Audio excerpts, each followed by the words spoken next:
तो hello my dear viewers and dear friends, मैं धर्मेश चौहान आप सभी का वेलकम करता हूँ अपने इस चैनल पर। सो गाइस, बेसिकली इस वीडियो में जो हम लोग टॉपिक कवर करने वाले हैं that is basics of routing. So basically इस पर्टिकुलर वीडियो में हम लोग जानेंगे कि राउटिंग क्या है और उससे रिलेटेड जो बेसिक्स जो टर्मिनोलॉजीज हैं उनके बारे में। सो आइए शुरू करते हैं। तो सबसे पहले जानते हैं कि भाई अगर हम राउटिंग की बात करते हैं तो राउटिंग है क्या। फाइन। तो देखिए, राउटिंग बेसिकली राउटर के द्वारा परफॉर्म किए जाने वाला एक फंक्शन है या एक प्रोसेस है जिसमें कि राउटर जो है कि बेस्ट रूट डिसाइड करता है कि अगर एक पर्टिकुलर डेस्टिनेशन नेटवर्क के लिए कोई पैकेट भेजना है तो उस पर्टिकुलर डेस्टिनेशन नेटवर्क पे जाने का बेस्ट पाथ क्या है। फाइन। सो इसको आप ऐसे समझिए कि एक पर्टिकुलर नेटवर्क को रीच करने का जो बेस्ट पाथ डिसाइड होता है राउटर के द्वारा, उसके लिए जो राउटर फंक्शन परफॉर्म करता है that is routing. Fine.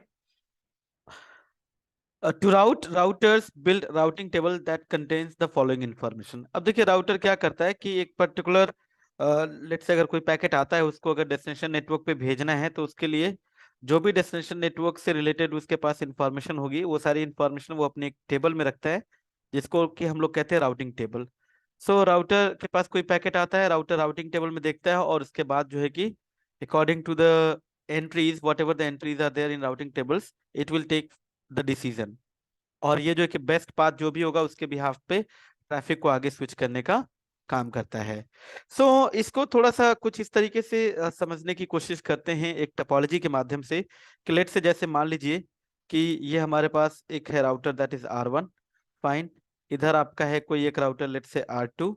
Fine. और इसके बाद आपका ये कोई राउटर है लेट से R3। राइट। और यहाँ पर एक राउटर है दैट इज, और एक राउटर हमने यहाँ ले लिया दैट इज R4, और यहाँ पर लेट से ये आपका है R5। अब ऐसा मान लीजिए कि R1 के पीछे कोई एक नेटवर्क है दैट इज 10.1.1.0/24, या मैं इसको अभी क्लासफुल बाउंड्री पे ही रख लूँ चीजों को सिंपल रखने के लिए कि भाई 10.0.0.0/8। फाइन। और उधर R5 के पीछे एक लैन नेटवर्क है दैट इज 50.0.0.0/8। राइट। तो अब राउटर क्या करता है कि लेट्स से अगर यहाँ से 10 के नेटवर्क से कोई पैकेट चला, मैं मान लेता हूँ कि भाई जो 10.0.0.1 है he wants to communicate with 50.0.0.1। Fine. So अब ये पैकेट आता है राउटर के पास। आई होप कि पैकेट फ्लो आपने वो पर्टिकुलर लेक्चर देखा होगा कि एक नेटवर्क से दूसरे नेटवर्क में अगर जाना होता है तो किस तरीके से एक पर्टिकुलर यूजर जो है कि अपने गेटवे पे ट्रैफिक भेजता है, आर्प वगैरह कैसे रिजॉल्व होती है। फाइन। तो फाइनली जो यूजर वन है, मतलब जो 10.0.0.1 है, वो 50.0.0.1 के लिए जब कोई ट्रैफिक भेजेगा सो वो राउटर के इस इंटरफेस पे हिट करेगा। अब राउटर के पास आता है, राउटर ये डिसाइड करता है कि भाई अगर उसको इस 50.0.0.1 इस पर्टिकुलर नेटवर्क के इस पर्टिकुलर डेस्टिनेशन के लिए अगर कोई पैकेट आ रहा है सो उस पर्टिकुलर पैकेट को आगे फॉरवर्ड करने के लिए बेस्ट रूट कौन सा है, इसके पास उस पर्टिकुलर नेटवर्क पे जाने का रास्ता है भी या नहीं है। जैसा कि आप देख सकते हैं कि इस टोपोलॉजी में कि हम लोग ऐसा मान के चल रहे हैं कि भाई यहाँ पे राउटिंग हमने करा रखी है। फाइन। और राउटर क्या करेगा कि देखेगा, अच्छा भाई इसके पास एक तो वाया R2 भी जाने का रास्ता है 50 के नेटवर्क पे, और एक वाया R4 भी जाने का रास्ता है। फाइन। अब राउटिंग में बेसिकली यही डिसाइड होता है कि इस 50 के नेटवर्क पे जाने के लिए बेस्ट पाथ कौन सा है, वाया R2 या वाया R4। फाइन।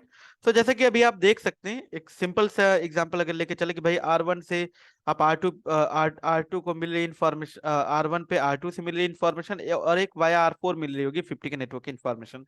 सो वो कुछ क्राइटेरियाज हैं जिनके बिहाफ पे एक पर्टिकुलर राउटर डिसाइड करता है कि उसको एक पर्टिकुलर नेटवर्क तक अगर रीच करना है सो उसके लिए बेस्ट रूट कौन सा है। That's a different concern that we will discuss further, जो कि हम लोग आगे डिस्कस करेंगे। बट अभी आप इसको समझिए ऐसे कि ठीक है, अगर इसको अभी 50 के नेटवर्क पे जाना होगा तो ये देखेगा कि भाई उसके लिए बेस्ट रूट कौन सा है। हम लोग ऐसा मान लेते हैं कि ये जो वाया R4 है ये इसके लिए बेस्ट रूट है ना। तो इसके पास ऐसी कुछ एंट्री है कि 50 के नेटवर्क पे रीच करने के लिए ये इसका नेक्स्ट होप है, या वाया R4 जो कि बेस्ट रूट है। जैसे जब भी पैकेट आएगा तो राउटर वो राउटिंग टेबल, देखिए राउटर राउटिंग टेबल बनाता है जिसमें कि हर एक डेस्टिनेशन नेटवर्क से रिलेटेड इंफॉर्मेशन रखता है कि अगर एक पर्टिकुलर डेस्टिनेशन नेटवर्क पे रीच करना है तो उसके लिए बेस्ट पाथ कौन सा होगा। जैसे यहाँ पे कि 50 के नेटवर्क पे जाना है तो उसके पास तो इन्फॉर्मेशन वाया R2 भी होगी, वाया R4 भी होगी, तो इसमें से जो बेस्ट रूट इन्फॉर्मेशन होगी, जो बेस्ट इन्फॉर्मेशन होगी, उसको ये अपनी राउटिंग टेबल में रखेगा। तो राउटिंग टेबल में एंट्रीज देखने के बाद ये राउटर डिसाइड करेगा कि ये जो पैकेट यहाँ से चला है 10.1 से 50.1 के लिए, उस पर्टिकुलर पैकेट को वाया R4 भेजना है। तो वाया R4 भेजने के लिए राउटर इस इंटरफेस पे पैकेट को प्लेस करेगा या राउट करेगा, और फिर वो R4 के पास जाएगा। अब R4 जो है कि आगे डिसीजन लेगा कि उसको 50 के नेटवर्क पे पैकेट को कैसे पहुंचाना है। तो ओवरऑल राउटर के द्वारा जो डिसीजन लिया जाता है एक पर्टिकुलर नेटवर्क को रीच करने का, जो बेस्ट इंफॉर्मेशन होती है उसकी, कि एक पर्टिकुलर नेटवर्क को रीच किस तरीके से किया जाए, या वो कौन सा पाथ है जिसके थ्रू एक पर्टिकुलर डेस्टिनेशन नेटवर्क को रीच किया जा सकता है, दैट इज राउटिंग। फाइन। सो जो भी राउटिंग होती है, राउटर एक राउटिंग टेबल मेंटेन करता है, उसमें लुकअप करता है, उसके बिहाफ पे जो है कि फॉरवर्डिंग डिसीजन लेता है। फाइन। ओके। जैसे इसको आप रियल टाइम में ऐसे समझ लीजिए कि अगर आप इस पॉइंट ए पे हैं, आपको पॉइंट बी तक जाना है, सो आपके पास हो सकता है मल्टीपल रूट हो। फाइन। एक रूट थोड़ा घूम के जा रहा हो और एक रूट बिल्कुल सीधा हो। फाइन। सो आप डिसाइड कर लोगे कि मेरे लिए जो बिल्कुल ये स्ट्रेट पाथ है ये बेस्ट है, और जो थोड़ा घूम के जा रहा है ये थोड़ा सा लेंदी है, सो ये मेरे लिए बेस्ट नहीं होगा। फाइन। सो इसी तरीके से आपका राउटिंग भी परफॉर्म करता है राउटर। अब देखिए राउटर जो राउटिंग टेबल मेंटेन करता है जिसकी हम लोग बात कर रहे हैं, राउटिंग टेबल मेंटेन करता है, उसमें राउटर जो है कि डेस्टिनेशन नेटवर्क, फाइन, उसका सबनेट मास्क, उसकी इंफॉर्मेशन रखता है। जैसे यहाँ पे R1 अगर राउटिंग टेबल मेंटेन करेगा, हम देखेंगे कि बाय डिफॉल्ट एक राउटर की राउटिंग टेबल में कौन कौन सी एंट्रीज आ जाती हैं और बाकी कौन सी एंट्रीज नहीं आती, तो उनको हम किस तरीके से फेच कर या किस किस तरीके से राउटिंग टेबल में अपडेट कराते हैं, that's a different thing, will discuss later. But अभी आप समझिए कि राउटर एक जब राउटिंग टेबल मेंटेन करता है तो उसमें ये सारी इंफॉर्मेशन आती हैं कि भाई वो डेस्टिनेशन नेटवर्क की उसका सबनेट मास्क मतलब CIDR वैल्यू आप कह लीजिए, नेक्स्ट होप किस पर्टिकुलर नेबर के वाया, या वो नेक्स्ट होप कौन सा है या नेक्स्ट राउटर कौन सा है, फाइन, जिसके थ्रू जो है कि राउटर जो है कि डेस्टिनेशन को रीच करेगा, वो सारी इंफॉर्मेशन। फाइन। और राउटिंग मैट्रिक्स एंड एडी। सो बात करते हैं अभी राउटिंग मैट्रिक्स और एडीज के बारे में फर्दर। ठीक है। अब इसके बाद कह रहा है कि भाई अगर एक राउटर है, तो जैसे आप यहाँ पर देख रहे हैं कि 50 के नेटवर्क पे जाना हो, यहाँ से कोई ट्रैफिक चला 10.1 से 50.1 के लिए। सो अब राउटर कैसे डिसाइड करेगा कि उसको वाया R2 ही ट्रैफिक भेजना है या वाया R4 भेजना है। फाइन। सो उसके लिए क्या करता है कि to determine the best route to a destination a router considers 3 element. सबसे पहले वो क्या देखता है, प्रीफिक्स लेंथ। देखिए एक्चुअली पैकेट को स्विच करने के लिए तो राउटर प्रीफिक्स लेंथ ही देखता है कि एक पर्टिकुलर नेटवर्क पे जाने के लिए, ठीक है, कौन सी एंट्री बेस्ट है। बात करेंगे इसके बारे में अभी नेक्स्ट स्लाइड में। फाइन। सो प्रीफिक्स लेंथ है, इसके बाद एडी वैल्यू और मैट्रिक्स। सो एडी वैल्यू या इन पर्टिकुलर टर्मिनोलॉजीज के बारे में हम लोग आगे डिस्कस करते हैं। सो अभी पहले ये जानते हैं कि ठीक है, राउटिंग जो आपका राउटर बेस्ट रूट की इंफॉर्मेशन लर्न करता है और उसको अपनी राउटिंग टेबल में स्टोर करता है, वो कितने तरीके से होती है। फाइन। सो गाइस देखिए routing, there are two ways to perform route, there are two types of routing, या आप कह लीजिए कि जो राउटर की राउटिंग टेबल फॉर्म होती है, उस राउटिंग टेबल में जो रूट्स आते हैं उन रूट्स को फॉर्म करने के दो तरीके हैं। फाइन। वो कौन कौन से, static and dynamic. Fine. So देखिए there are two basic methods of building a routing table, या two types of routings are there, static and dynamic. So static में क्या होता है, a static routing table is created, maintained and updated by network administrator manually. Fine. इसमें क्या होता है कि राउटर की जो राउटिंग टेबल है उसमें जो भी डेस्टिनेशन नेटवर्क्स है उनकी इंफॉर्मेशन एक जो है कि नेटवर्क एडमिनिस्ट्रेटर मैनुअली करता है, एंटर करता है। और जबकि डायनेमिक राउटिंग में क्या होता है कि हम लोग एक पर्टिकुलर या जो भी हमारे लिए जो प्रोटोकॉल जो हमारे लिए सुटेबल होगा, ठीक है, वो हम डिसाइड करेंगे और उस पर्टिकुलर प्रोटोकॉल के माध्यम से राउटिंग टेबल में जो एंट्रीज होती हैं वो अपडेट होती हैं। तो इसको आप ऐसे समझिए, जैसे अगर मैं यहाँ पर दिखाऊं कि लेट्स से सेम वही टोपोलॉजी मैं यहाँ पर ड्रॉ करने की कोशिश करता हूँ। लेट्स से जैसे ये अलग अलग राउटर्स हैं। फाइन, अभी छोटा ही नेट लेते हैं। ठीक है, सो ये आपके डिफरेंट राउटर्स, लेट्स से ये R1 है, ये R2 है, यहाँ पर आपका ये R3 है, ये R4 है। कुछ नेटवर्क्स हम लोग मान के चलते कि भाई राउटर 1 के पीछे नेटवर्क है 10 का। फाइन, 10.0.0.0/8 आप ऐसे मान लीजिए। राउटर 1 और 2 के बीच में मान लेते हैं कि ये 12 का नेटवर्क है। राउटर 1 और 3 के बीच में मान लेते हैं ये 13 का नेटवर्क है। 2 और 4 के बीच में ये 24 का नेटवर्क है। और 3 और 4 के बीच में 34 का नेटवर्क है। और R4 के पीछे एक लैन नेटवर्क है, मान लेते हैं 40 का। फाइन, सो देखिए अगर हम स्टैटिक राउटिंग की बात करते हैं तो अब एक बाय डिफॉल्ट राउटर का जो बिहेवियर होता है उसमें क्या होता है कि एक राउटर अपने से डायरेक्टली कनेक्टेड नेटवर्क की इंफॉर्मेशन अपनी राउटिंग टेबल में बाय डिफॉल्ट स्टोर करके रखता है, बशर्ते उसकी कंडीशन क्या है कि उसके जो इंटरफेसेस हैं, फाइन, वो अप/अप होने चाहिए। तो इस कंडीशन के बारे में हम लोग आगे बात करेंगे और डिटेल में। देखिए क्या होगा इसमें। मैं अभी यहाँ पे एग्जाम्पल के तौर पे सिर्फ एक राउटर को कंसिडर करता हूँ, R1। फाइन, सो R1 जो होगा अपने से डायरेक्टली कनेक्टेड नेटवर्क की इंफॉर्मेशन तो अपनी राउटिंग टेबल में रखेगा। फाइन, मान लेते हैं कि ये राउटर 1 के अलग अलग इंटरफेसेस है। इंटरफेस नंबर 1, ये इंटरफेस नंबर 2 और ये इंटरफेस नंबर 3, ब्लू कलर्स जो मैंने लिया हुआ है। तो बाय डिफॉल्ट अगर आप देखेंगे तो राउटर 1 का जो राउटिंग टेबल जो फॉर्म होगा उसमें बाय डिफॉल्ट इसके पास ये इंफॉर्मेशन होगी कि इसके इंटरफेस नंबर 1 पे 10 का नेटवर्क चल रहा है, इंटरफेस नंबर 2 पे 12 का नेटवर्क चल रहा है, और इंटरफेस नंबर 3 पे 13 का नेटवर्क चल रहा है। फाइन, सो अगर डायरेक्टली कनेक्टेड जो राउटर के पास जो रूट्स हैं उनके बीच कम्युनिकेशन कराना वो राउटर करा देगा। Fine, but what about the networks which are not directly connected to this router. जैसे 24 का नेटवर्क इसके पास डायरेक्टली कनेक्टेड तो है नहीं। फाइन, 34 का नेटवर्क या 40 का नेटवर्क। सो इन नेटवर्क्स की इंफॉर्मेशन R1 की राउटिंग टेबल में कैसे आएगी। फाइन, सो राउटिंग टेबल में इन रिमोट नेटवर्क्स या इनडायरेक्टली कनेक्टेड नेटवर्क्स के इंफॉर्मेशन को अपडेट करने के लिए गाइस जो तरीके हैं, बेसिकली दो तरीके हैं, स्टैटिक एंड डायनामिक।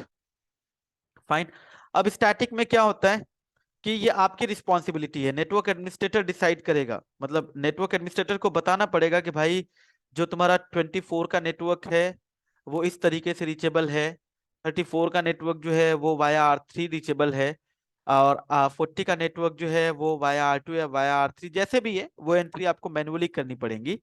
ठीक है, यानी जितने भी ये रिमोट नेटवर्क हैं उनकी इंफॉर्मेशन को एक पर्टिकुलर राउटर की राउटिंग टेबल में मैनुअली एंटर कराना पड़ता है। That is static routing. जबकि डायनेमिक राउटिंग में ऐसा नहीं होता।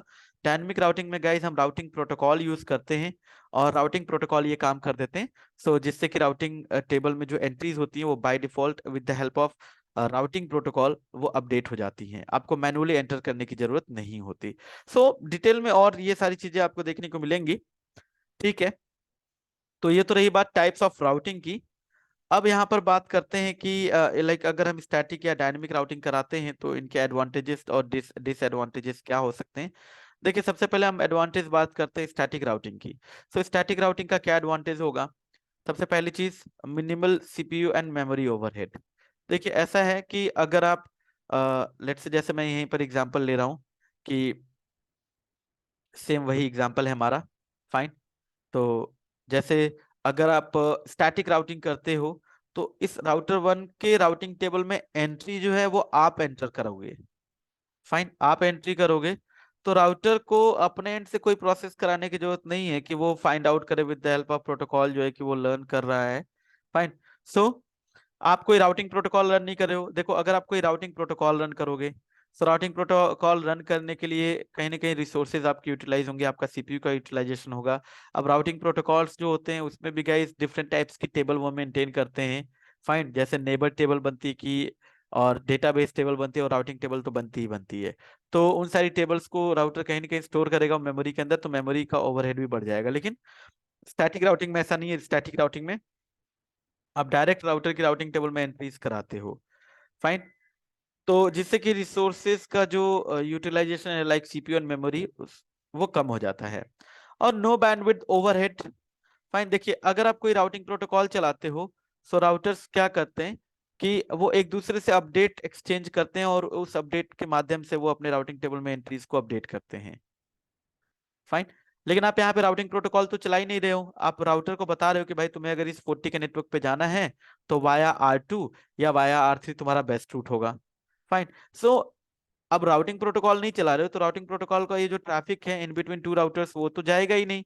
सो कहीं ना कहीं आपके जो ये जो इंटरफेसेस हैं उनकी जो बैंडविड्थ है उस पे ओवरहेड नहीं होगा। अदरवाइज क्या होगा, आप कोई प्रोटोकॉल रन करोगे, वो प्रोटोकॉल्स अपना बैकएंड में काम करेंगे, वो अपने कुछ packets between two router exchange करेंगे। सो फाइनली आपके इंटरफेस के ऊपर से ही तो उनका ट्रैफिक जा रहा है या उनकी इंफॉर्मेशन जा रही है, तो बैंडविड्थ को यूटिलाइज करेंगे वो। और granular control on how traffic is routed, मतलब यहाँ पे ग्रैनुलर कंट्रोल का मतलब ये है कि ये आपका एक तरीके से काफी अच्छा कंट्रोल रहता है राउटिंग टेबल पे, कि भाई आप डिसाइड कर रहे हो, ये आपके प्रोटोकॉल पे नहीं कि प्रोटोकॉल डिसाइड कर ले कि मुझे वाया R2 या वाया R3 इस 40 के नेटवर्क को रीच करना है। नहीं, ये आप डिसाइड करोगे कि इस 40 के नेटवर्क पे जाने के लिए R1 से बेस्ट रूट कौन सा होगा, वाया R2 होगा या वाया R3 होगा। So granular control on how traffic is routed.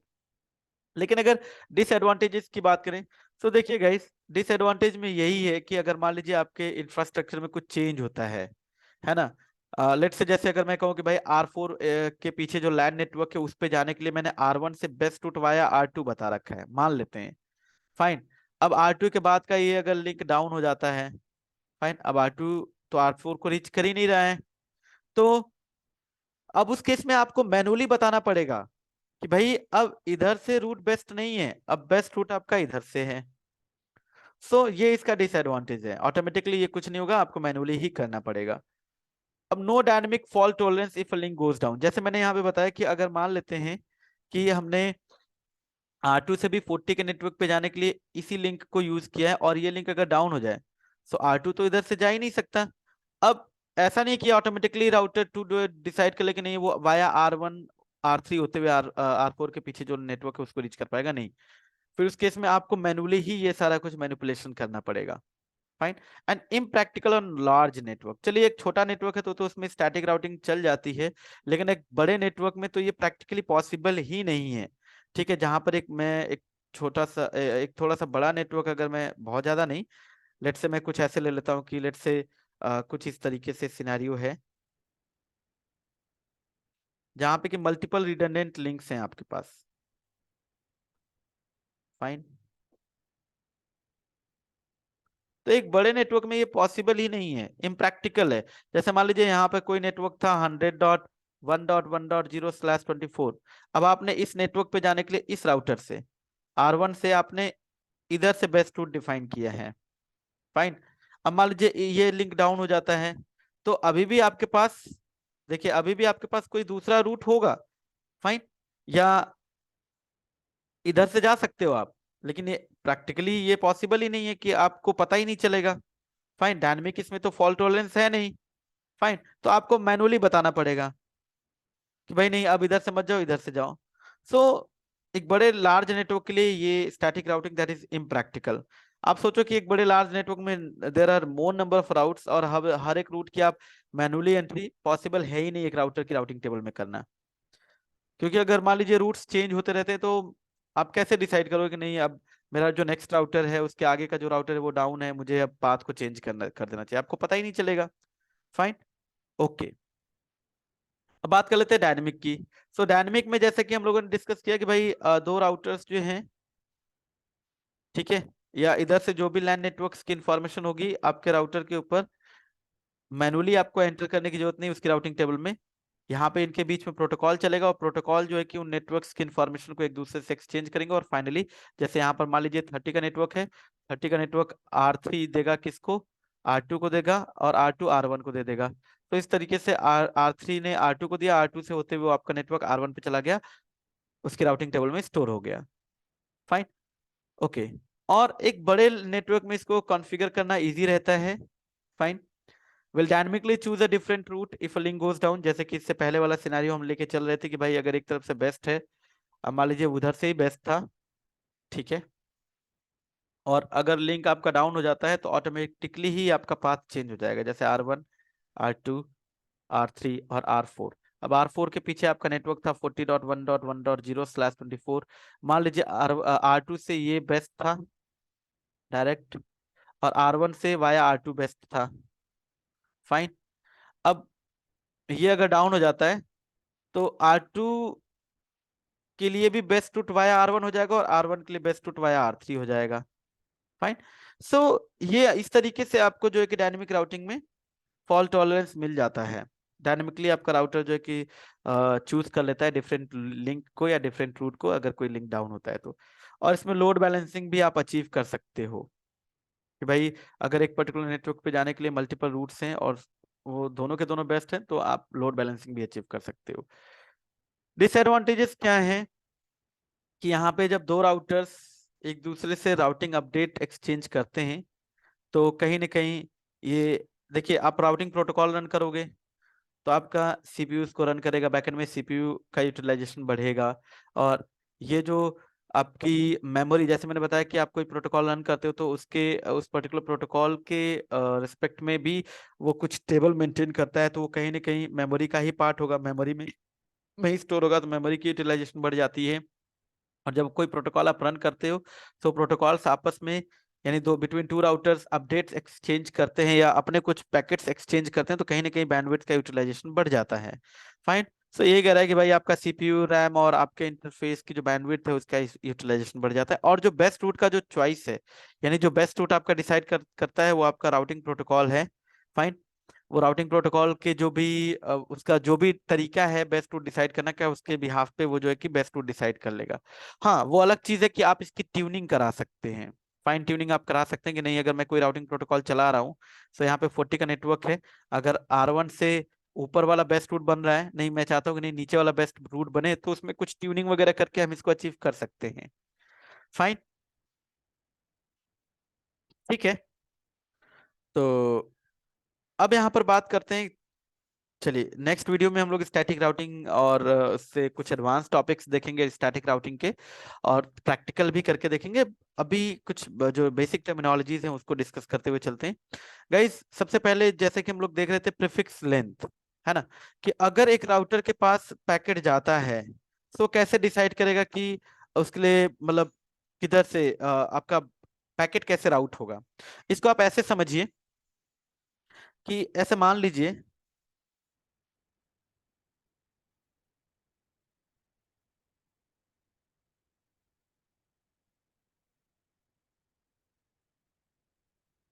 Basically prefix length से आपको ये पता चलता है कि मोस्ट स्पेसिफिक रूट कौन सा है जिससे कि आपका ट्रैफिक मैच हो रहा है और जिसके अकॉर्डिंगली आपका जो पैकेट है वो राउट होगा। ठीक है। यहाँ पे मोर स्पेसिफिक का मतलब ऐसा समझिए कि जैसे अगर मैं कहूँ कि मैं दिल्ली में रहता हूँ,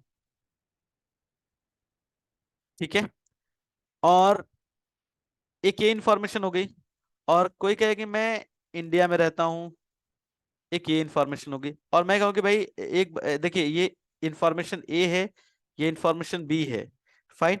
कि इंडिया के अंदर मैं दिल्ली में रहता हूँ, और एक इंफॉर्मेशन हो गई कि भाई इंडिया के अंदर दिल्ली में मैं साकेत में रहता हूँ, एक इंफॉर्मेशन ये हो गई।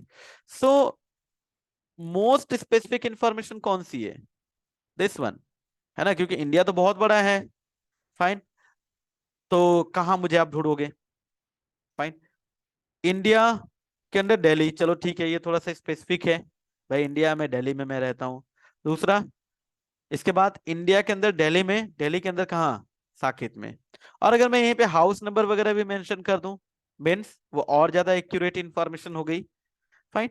सो इसी तरीके से आपका जो राउटर है वो भी डिसीजन लेता है कि अगर उसको एक पर्टिकुलर पैकेट को राउट करना है तो सबसे लाइक आपके लीजिए कि एग्जैक्ट इंफॉर्मेशन कौन सी है जिसके साथ आपका पैकेट मैच हो रहा है।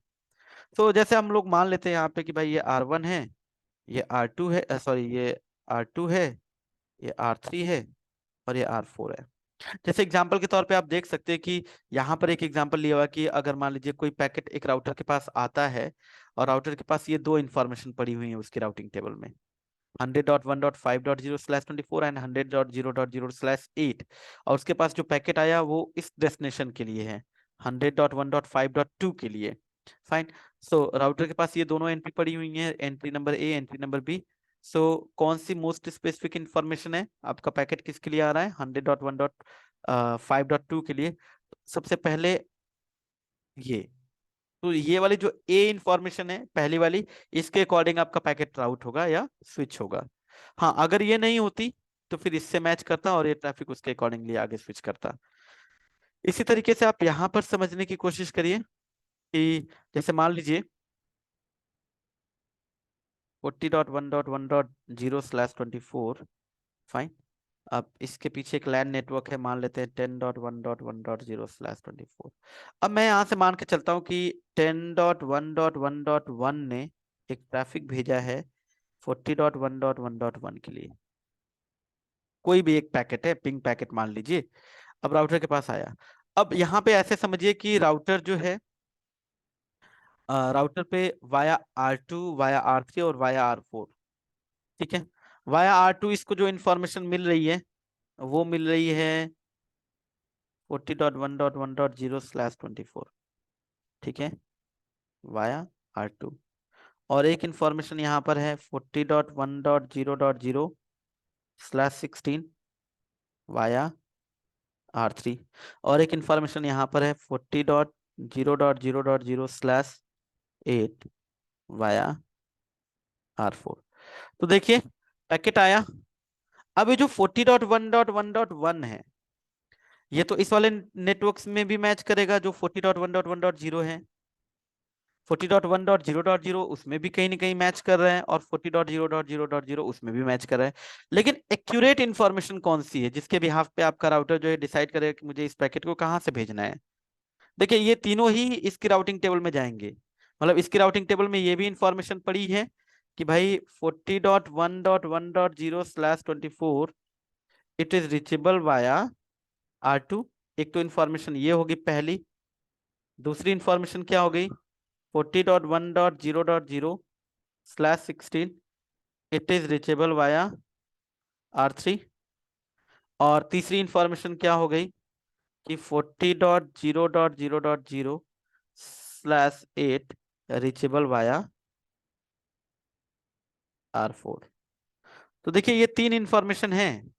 अब इन तीनों में से बेस्ट इंफॉर्मेशन कौन सी होगी, जो ये वाली। तो आपका पैकेट, ये देखो तीनों राउटिंग टेबल में जाएगा। अब पैकेट आया, R1 उस पैकेट को इस इंटरफेस से निकालेगा जो कि R2 की तरफ है, पैकेट आपका R2 पे जाएगा और R2 आगे जो है कि फॉरवर्ड करेगा। हाँ, अगर मान लीजिए आपका अब ये वाला रूट डाउन हो जाता है, मान लेते हैं ऐसा कि हमारा ये वाला जो लिंक है जो फर्स्ट है ये डाउन हो जाता है किसी भी रीजन से। अब इधर से रूट नहीं है इसके पास, ठीक है। अब इसके पास दो ही रूट है, 40.1.0.0/16 और 40.0.0/8। तो इनमें से अब बेस्ट कौन सा बनेगा, तो इसमें आप देखेंगे 16 बिट्स मैच हो रहे हैं, सो वाया R3 निकालेगा। अच्छा, अब अगर माने यहाँ पर कि हमने राउटिंग कराई नहीं रखी है, इसके पास इनमें से कोई भी रूट नहीं है, ठीक है, ना ये है, ना ही आपका ये है, ना ही आपका ये रूट है, ठीक है। अब इसके पास पैकेट आता है तो राउटर क्या करता है, राउटर सिंपली उस पैकेट को ड्रॉप कर देगा। हाँ, एक कॉन्सेप्ट आता है इसमें डिफॉल्ट राउटिंग का, वो हम लोग आगे डिस्कस करेंगे कि भाई एक नेटवर्क होता है, अगर हमने इस तरीके से राउटिंग करा रखी 0.0.0, मतलब इसके लिए हम क्या क्या कहते हैं कि एनी, मतलब कोई भी ट्रैफिक आए, अगर उसके लिए कोई मोस्ट स्पेसिफिक रूट नहीं है तो उसके लिए तुम डिफॉल्ट राउट को यूज कर लेना। डिफॉल्ट राउट मतलब इसका मतलब होता है एनी नेटवर्क। सो बात करेंगे इस एनी नेटवर्क के बारे में, ठीक है। बट अभी के लिए हम लोग मान के चल रहे हैं कि डिफॉल्ट राउटिंग को साइड में रखिए। आप समझिए कोई रूट ही नहीं है 40 के नेटवर्क पे जाने का, तो ट्रैफिक ये यहीं पे ड्रॉप कर देगा। Okay, so this is about prefix length, जैसे यहाँ पर एग्जांपल लिया हुआ है। अब इसके बाद नेक्स्ट जो है गाइस दैट इज, चलिए ये तो रहा ये डिसीजन लेना कि राउटर पैकेट को कैसे आगे स्विच करेगा। अब ये बात करते हैं कि अगर मान लीजिए एक राउटर के पास किसी नेटवर्क पे रीच करने के लिए मल्टीपल इंफॉर्मेशन आ रही हैं, सेम इंफॉर्मेशन, तो राउटर कैसे डिसाइड करेगा कि बेस्ट इंफॉर्मेशन कौन सी है? फाइन। देखिए होता क्या है, इसको ऐसे समझिए कि जैसे मान लीजिए ये राउटर है। फाइन। ये लिंक नंबर 1 है। फाइन। ये ऐसा मान लीजिए कि ये R1, यहाँ पर ये मेरा R2 है, यहाँ पर ये मेरा R3 है, और यहाँ पर ये मेरा R4 है। ठीक है। अब मान लीजिए यहाँ पर हमने कोई डायनेमिक राउटिंग करा रखी है। ठीक है। अब इधर कोई एक नेटवर्क है, नेटवर्क मान लेते हैं XYZ कुछ भी है। अब इस XYZ नेटवर्क की इंफॉर्मेशन, या XYZ के बजाय चलिए मान लेता हूँ कि 40 का ही नेटवर्क है, 40.1.1.0/24। अब इस 40 के नेटवर्क की इंफॉर्मेशन R2 भी R1 को दे रहा है, R3 भी R1 को दे रहा है, और R4 भी R1 को दे रहा है। अब इनके बीच, R1 और R2 के बीच, और R1 और R3 और R1 और R4 के बीच में मान लीजिए डिफरेंट राउटिंग प्रोटोकॉल्स चल रहे हैं। ठीक है। मान लेते हैं यहाँ पर आपका रिप चल रहा है, इधर मान लीजिए OSPF एक प्रोटोकॉल चल रहा है, बात करेंगे इसके बारे में, और यहाँ पर एक अदर प्रोटोकॉल चल रहा है, लेट्स से EIGRP। सो अब आप देखेंगे R1 को 40 के .1.1.0/24 के नेटवर्क की इंफॉर्मेशन R2 से मिल रही होगी, कौन से प्रोटोकॉल के माध्यम से? रिप से। R3 से मिल रही होगी कौन से प्रोटोकॉल के माध्यम से? OSPF से। और R4 से मिल रही होगी कौन से प्रोटोकॉल के माध्यम से? EIGRP से। सो अब ये राउटर कौन सी इंफॉर्मेशन को बेस्ट मानेगा और अपनी राउटिंग टेबल में इंस्टॉल करेगा? सो गाइज उसके लिए आपका जो कॉन्सेप्ट है दैट इज AD। देखिए, administrative distance is the first criteria that a router uses to determine which routing protocol to use if two protocols provide route information for the same destination. अब इस same destination के लिए आप देख रहे हो कि R1 के पास रिप से भी इंफॉर्मेशन आ रही है, OSPF से भी आ रही है, या IGRP से भी आ रही है। सो राउटर किस पर्टिकुलर इंफॉर्मेशन को अपनी राउटिंग टेबल में स्टोर करे? सो उसके लिए AD को यूज किया जाता है। अब AD क्या है? AD is a measure of trustworthiness of source of the routing information। मतलब आपका जो AD है उसके बिहाफ पे राउटर ये डिसाइड करता है कि राउटर को किस इंफॉर्मेशन पे ज्यादा ट्रस्ट करने की जरूरत है, तो जिसपे वो ज्यादा ट्रस्ट करेगा उसी इंफॉर्मेशन को वो अपनी राउटिंग टेबल में स्टोर करेगा। फाइन। सो अब जो डिफरेंट राउटिंग प्रोटोकॉल्स हैं उनके लिए डिफरेंट ADs होती हैं गाइस। रिप से लर्न किए गए रूट के लिए AD वैल्यू, OSPF द्वारा लर्न किया गया रूट उसकी AD वैल्यू, EIGRP के लिए लर्न किया गया रूट उसकी AD वैल्यू। सो इनमें से अब कैसे राउटर डिसाइड करेगा कौन सा बेस्ट है? तो AD के केस में क्या होता है, जितनी AD की वैल्यू लोअर होगी उसकी ट्रस्ट वर्दीनेस उतनी ज्यादा होगी, और AD की वैल्यू अगर ज्यादा है तो उस पर राउटर ट्रस्ट भी कम करेगा। मतलब उल्टा होता है, कम AD ज्यादा रिलायबिलिटी, ज्यादा AD कम रिलायबिलिटी। फाइन। तो इनमें से जिस भी राउटिंग प्रोटोकॉल जिसका भी AD कम होगा उसी को ये अपने राउटिंग टेबल में इंस्टॉल कर लेगा। अब बाय डिफॉल्ट अगर हम यहाँ पर रिप की बात करते हैं तो रिप के लिए AD वैल्यू हो जाती है 120, OSPF की हो जाती है 110, और EIGRP की हो जाती है गाइस 90। सो राउटर देखेगा अच्छा 90 AD है, सो इस पर्टिकुलर इंफॉर्मेशन को जो EIGRP के थ्रू इसके पास आ रही है उसको ये ट्रस्ट करेगा और इसको अपनी राउटिंग टेबल में इंस्टॉल कर लेगा। मतलब आर R1 जो है 40.1.1.0/24 पे जाने के लिए जो वाया R4 है वो इंफॉर्मेशन अपनी राउटिंग टेबल में स्टोर करके रखेगा। इसके पास अगर कोई पैकेट आता है 40.1.1. समथिंग, तो ये वाया R4 ही उस पैकेट को आगे स्विच करेगा। ठीक है। बाकी आप इसकी ट्यूनिंग कर सकते हो, आप चाहते हो कि नहीं OSPF का जो रूट है वो बेस्ट बने, सो या तो आप EIGRP की AD बढ़ा दीजिए या फिर OSPF की AD EIGRP से कम कर दीजिए। ठीक है। तो आइए देखते हैं डिफॉल्ट AD वैल्यूज क्या होती हैं डिफरेंट लाइक राउट्स के लिए। तो गाइस अगर आप देखें यहाँ पर ये एक टेबल है जिसमें कि डिफॉल्ट AD वैल्यूज मेंशन की गई हैं। फाइन। सो देखिए सबसे पहले आता है आपका कनेक्टेड रूट्स। ऑब्वियस सी बात है एक राउटर के पास अगर कोई डायरेक्टली कनेक्टेड नेटवर्क है, नेटवर्क इंफॉर्मेशन लेट से 20.1.1. या 20.1.0.0/16। फाइन। ये इसको पता है कि ये मेरे से डायरेक्टली कनेक्टेड है, और इसके इंफॉर्मेशन कोई और राउटर अगर दे क्या उसको ट्रस्ट करना चाहिए? नहीं। सो इसीलिए directly connected AD, sorry directly connected route की एडी सबसे कम होती है, 0, 0 से कम तो कुछ होगा ही नहीं, ये माइनस में तो होती नहीं ये वैल्यू। सो हमेशा राउटर अपने से डायरेक्टली कनेक्टेड नेटवर्क की इंफॉर्मेशन को बेस्ट कंसीडर करता है। ठीक है, ओके। दूसरा होता है स्टैटिक रूट।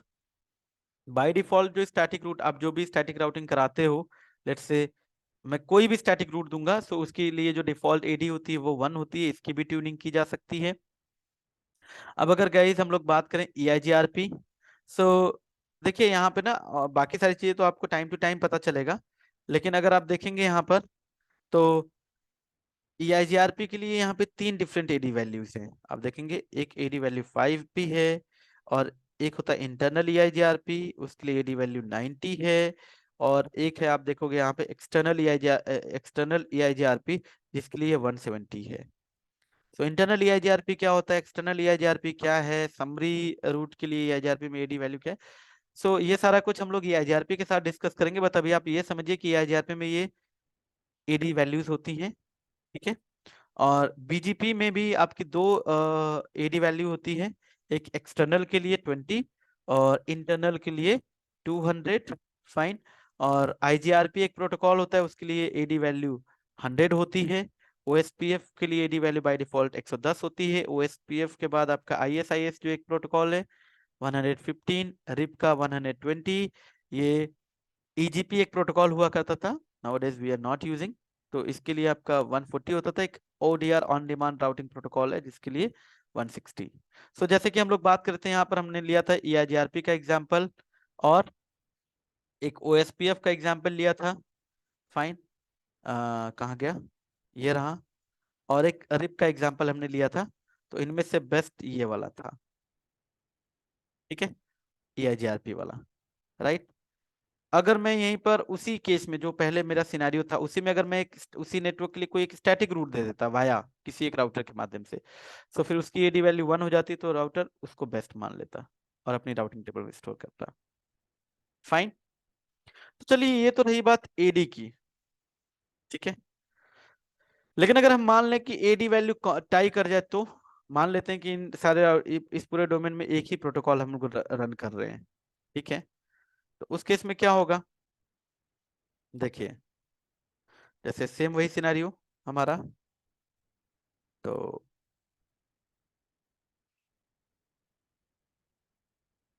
सिनेरियो हमारा सेम है, बस यहाँ पर हम लोगों ने क्या किया, प्रोटोकॉल हम लोग ले लेते हैं एक ही।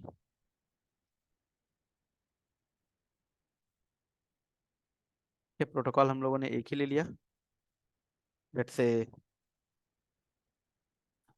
हर जगह EIGRP चल रहा है हमारा, यहाँ पर भी EIGRP चल रहा है, इधर भी EIGRP चल रहा है, यहाँ पर भी EIGRP ही चल रहा है। फाइन। R1 से R2, इनके बीच में भी R1 से R3, R1 से R4। फाइन। अब ये 40 के नेटवर्क की इंफॉर्मेशन, ये जो R1 राउटर है यहाँ पर R1, इसको वाया R2 भी मिलेगी तब भी EIGRP से, वाया R3 तब भी EIGRP से, वाया R4 तब भी EIGRP से। अब मान लेते हैं ये इंटरनल EIGRP 90।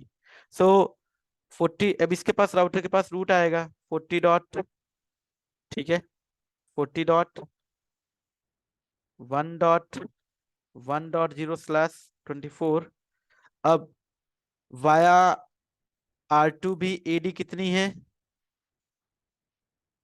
90। वाया R3 भी एडी कितनी है, 90। एंड वाया R4 भी एडी कितनी है, 90। अब राउटर कैसे डिसाइड करेगा कि बेस्ट रूट किधर से है? सो गाइज इसके लिए नेक्स्ट जो क्राइटेरिया है दैट इज मैट्रिक। अगर एडी टाई कर जाती तो राउटर मैट्रिक देखता है, राउटिंग मैट्रिक के बिहाफ पे वो डिसाइड करता है कि बेस्ट रूट कौन सा है।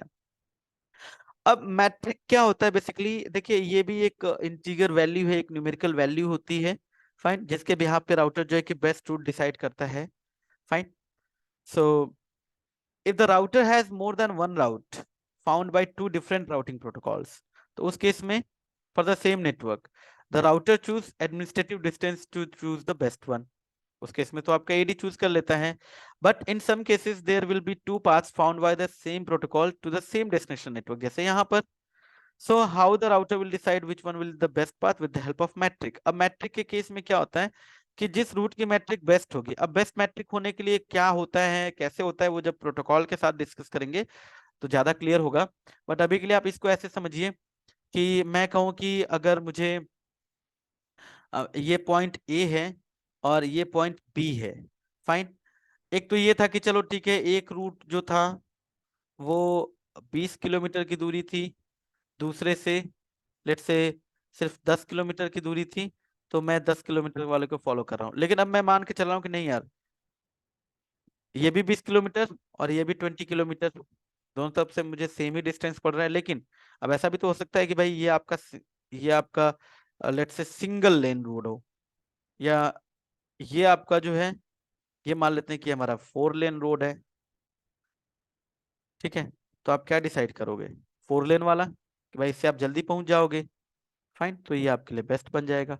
सेम यही इसी तरीके से आपका राउटर भी डिसाइड करेगा कि भाई 40 के नेटवर्क पे जाने के लिए एडी वैल्यू तो हर तरफ से सेम है, 90 90 90। अब क्या होगा, तो जो प्रोटोकॉल आप यूज करो, लेट से ईआईजीआरपी के लिए कुछ पैरामीटर्स डिफाइन किए गए होंगे जिनके माध्यम से मैट्रिक कैलकुलेट होती है। सो जिसका भी मैट्रिक बेस्ट होगा वो उसी को बेस्ट कंसीडर करेगा। ठीक है, तो मान लेते हैं अब मैट्रिक वैल्यू ये कुछ पैरामीटर्स हैं या कंपोनेंट्स हैं, फैक्टर्स हैं जिनके बिहाफ पे कैलकुलेट की जाती है। बट अभी के लिए आप ऐसे समझिए कि भाई इधर से AD value, sorry metric value, metric मान लेते हैं कि 19 है, इस वाले रूट से मान लेते हैं ये 25 है, और लास्ट वाले से मान लेते हैं ये जो है कि 15 है। तो बेस्ट कौन सा बन जाएगा? 15 वाला, फाइन, ओके। अब अगर मान लीजिए ये भी टाई कर जाए, तो मान लेते हैं कि हर जगह ये मैट्रिक्स सबकी कॉमन है, 15 15 एंड 15, तब क्या होगा? या 15 15 और इसकी मान लेते हैं ये 25। तो अब देखिए 15 15 ये लेस वैल्यू है और ये दो कॉमन है।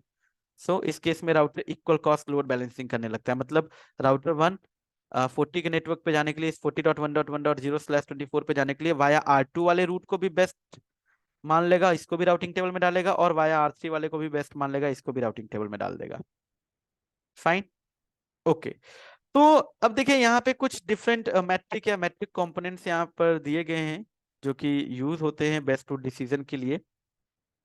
सो सबसे पहले आपका होप काउंट। होप काउंट के केस में क्या होता है कि बेस्ट रूट, अगर बेस्ट रूट के लिए आपका hop count as a metric है, सो होप काउंट का मतलब होता है नंबर ऑफ राउटर्स जो कि एक पर्टिकुलर डेस्टिनेशन नेटवर्क तक जाने के लिए बीच में आते हैं। लेट्स से जैसे 40.1.1.0/24। अब मान लीजिए R1, R2, R3, R4 और ये R5। अब R5 के पीछे ये नेटवर्क है 40.1.1.0/24। R5 R2 को देगा, R2 R1 को देगा। अब R1 को वाया R2 भी मिल रहा है। अब इसमें होप काउंट कितना होगा? देखिए ये तो इसी से डायरेक्टली कनेक्टेड है, ये इसको देगा तो R1 R2 के लिए 1 होप होगा, और R2 जब R1 को देगा तो इसके लिए 2 होप होगा। ठीक है, 2 होप्स। इसी तरीके से जब ये रूट इधर दूसरी तरफ से आएगा, देखिए R5 R4 को देगा 1 होप, R4 R3 को देगा 2 होप, और R3 R1 को देगा 3 होप। सो इधर से होप्स कितने हो गए? 3। तो अगर आपका जो यहाँ पे जो भी आप राउटिंग प्रोटोकॉल यूज कर रहे हो, अगर वो इस पर्टिकुलर होप काउंट को एज अ मैट्रिक यूज करता है, तो बेस्ट रूट वो माना जाएगा जिसमें लीस्ट नंबर ऑफ होप्स होंगे, LEAST। ठीक है, लीस्ट। ठीक है, सो ऊपर वाला बेस्ट रूट बन जाएगा आपका। अब ऐसा भी तो हो सकता है कि ऊपर वाला जो रूट है, इस पे जो लिंक है वो सिर्फ 10 Mbps के हों सारे, और नीचे वाले जो इंटरफेसेस हैं वो 10 Gbps के हों। लेकिन अगर होप काउंट है तो वो सिर्फ होप काउंट को देखेगा, वो बैंडविड्थ नहीं देखेगा। फाइन। इसी तरीके से दूसरे जो प्रोटोकॉल है उनका अलग तरीका है। जैसे अगर मैं कहूँ कि भाई सेम वही एग्जांपल ले लेता हूँ, ये पॉइंट ए है, ये पॉइंट बी है। अब दो लोग हैं, एक बंदा कंसीडर करता है कि भाई वो सिर्फ दूरी देखता है।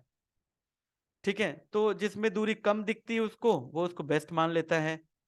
ठीक है, तो मान लीजिए ये ऊपर से रूट थोड़ा सा घूम के आ रहा है। ठीक है, ये आपका 4 लेन है, और एक ये सीधा जा रहा है थोड़ा सा, लेकिन ये सिंगल लेन है। ठीक है, सिंगल लेन है।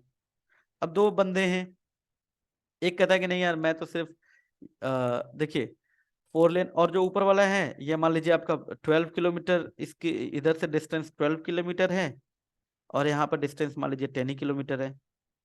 सो अब जो बंदा ये सिर्फ देख रहा है कि वो डिस्टेंस अच्छा 10 किलोमीटर, तो उसके लिए ये वाला बेस्ट बन जाएगा।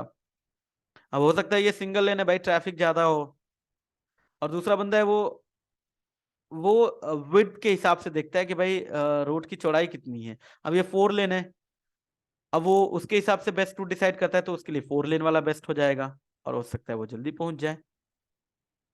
सेम इसी तरीके से आपके राउटिंग में भी जब राउटिंग प्रोटोकॉल की बात करते हैं, सो एक राउटिंग प्रोटोकॉल के लिए जो भी मैट्रिक कंपोनेंट डिफाइन होता है उसके हिसाब से वो बेस्ट रूट डिसाइड करता है। तो जैसे यहाँ पे होप काउंट एक प्रोटोकॉल होता है रिप, रिप के केस में जो बेस्ट रूट डिसीजन होता है वो होप काउंट के बिहाफ पे होता है। वो सिर्फ नंबर ऑफ होप्स देखता है, तो जो लीस्ट नंबर ऑफ होप्स होते हैं वो उसी को बेस्ट मान लेता है। हो सकता है बैंडविड्थ भी कम हो उस पे, लेकिन अगर मैं कहूँ कि बैंडविड्थ, तो अगर कोई राउटिंग प्रोटोकॉल बैंडविड्थ को as a metric component use करता है तो उसके लिए वो बेस्ट रूट माना जाएगा जिधर से बैंडविड्थ क्या हो, हाई, ज्यादा हो। डिले, कि भाई इंटरफेस पर पैकेट को सीरियलाइज करने में कितना टाइम लगता है। तो ऑब्वियस सी बात है, अगर बैंडविड्थ इंटरफेस की कम होगी तो डिले ज्यादा होगा, बैंडविड्थ अगर ज्यादा होगी तो डिले कम होगा। फाइन। तो ये दोनों इनवर्सली होते हैं एक दूसरे के। तो बैंडविड्थ के केस में हाईएस्ट बैंडविड्थ बेस्ट होगी, डिले के केस में लोवेस्ट डिले। लोड, एक इंटरफेस पे लोड कितना है। फाइन। रिलायबिलिटी यहाँ पे जैसे कोई मान लो इंटरफेस बार बार फ्लक्चुएट होता है, इसकी मतलब उसकी रिलायबिलिटी कम है, और एक इंटरफेस जो कि फ्लक्चुएट नहीं होता यानी वो ज्यादा रिलायबल है।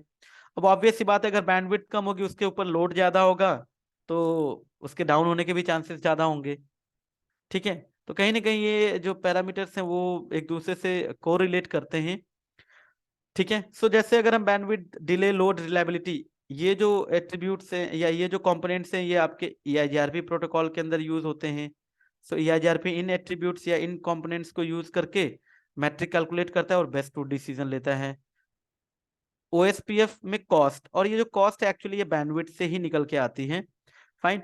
सो OSPF के केस में भी वो रूट बेस्ट माना जाएगा जिसपे आपकी कॉस्ट कम हो, और कॉस्ट उस रूट पे कम होगी जिसकी बैंडविड्थ ज्यादा होगी। एक्चुअली ये जो मैट्रिक जिसको हम कॉस्ट बोलते हैं ये इनवर्सली होता है प्रोपोर्शनल किसके, बैंडविड्थ के। अगर बैंडविड्थ बढ़ेगी तो कॉस्ट कम होगी, और अगर बैंडविड्थ घटेगी तो कॉस्ट बढ़ेगा। तो इस केस में कॉस्ट जिसकी कम होती है यानी बैंडविड्थ जिसकी ज्यादा होगी वो रूट बेस्ट माना जाएगा। सो OSPF is the protocol.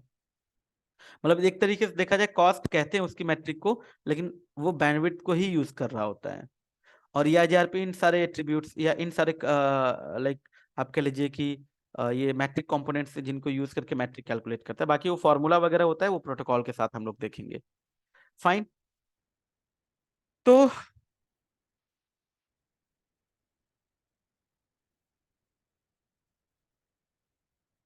This is all about in this video. मिलते हैं नेक्स्ट वीडियो में नेक्स्ट टॉपिक के साथ। सो अभी और भी इससे रिलेटेड टॉपिक्स हैं बेसिक्स में जो कि हम लोग जानेंगे। So guys, please keep watching. Do like, share and subscribe. Thank you. Have a good day. मिलते हैं नेक्स्ट वीडियो में नेक्स्ट टॉपिक के साथ। Thank you.